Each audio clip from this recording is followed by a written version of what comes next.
Hello everyone, welcome to a new mini blog. কেমন আছো তোমরা সবাই? আজকে বিকালবেলা রেডি হয়েছি মামার বাড়িতে যাওয়ার জন্য।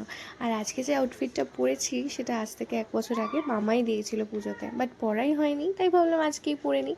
তো বেরিয়ে পড়েছিলাম, বাট আমাদের অপোজিটের লাইনটাই ছিল বিশাল ভিড়, বাট আমাদের ট্রেনটা বেশ ফাঁকাই ছিল। আর তোমাদের সাথে তো আমার মেহেন্দিটা ঠিক শেয়ারই করা হয়নি, তাই আজকে শেয়ার করেই দিলাম। বেশ ভালো একটা কালারও এসেছিলো। তারপরে বালিতে নেমে আমার প্রিয় দোকান থেকে খেলাম একটু কচুরি, তারপরে ম্যান্ডেটারি মায়ের দর্শন করতে করতে এখন যাচ্ছি মামার বাড়ি। তবে মামার বাড়ি যাওয়ার আগে একটা ঠাকুর পড়ে একদমই দক্ষিণেশ্বরের অপোজিটে, তো সেটাই দেখে একেবারে যাব হচ্ছে মামার বাড়িতে। খুব ছোট্ট একটা জায়গার মধ্যে ভীষণ সুন্দর সুন্দর প্যান্ডেল করে প্রত্যেক বছর। আর এই ফার্স্ট টাইম আমি কোনো প্যান্ডেলে এরকম এত সুন্দরভাবে পাখা লাগাতে দেখলাম, তাই আমার বেশ ভালো লেগেছে। মায়ের মুখটাও ছিল ভীষণ সুন্দর। মাকে দর্শন করে এখন বেরিয়ে পড়েছি মামার বাড়ি যাওয়ার জন্য।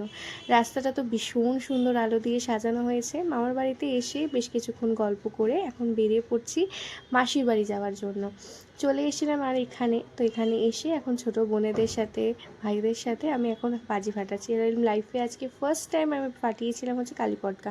নাহলে আমি কালী পটকা বেশ ভয় পাই, আর এদিকে কালী পটকা ফাটানো হচ্ছে বলে আওয়াজে ভাই বোনেরা কানে হাত দিয়ে নিয়েছিল।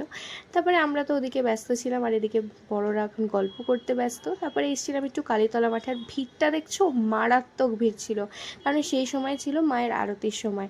তাই বেশ ভালোও হয়েছিল অন্যদিকে, যে মায়ের আরতিটাও দেখতে পাই, প্রসাদও পাই, তার সাথে টিপও পাই। তো মাকে দর্শন করে আমরা ভাবলাম একটু মেলাটা ঘুরি, কারণ মেলা তো ঘোরা হয়নি, বাট এতই ভিড় ছিল যে ঘোরা আর সম্ভব হয়নি। তাই এখন ফিরছি বাড়ি। মামার বাড়িতে এসে করেছিলাম ডিনার, তো ব্যাস।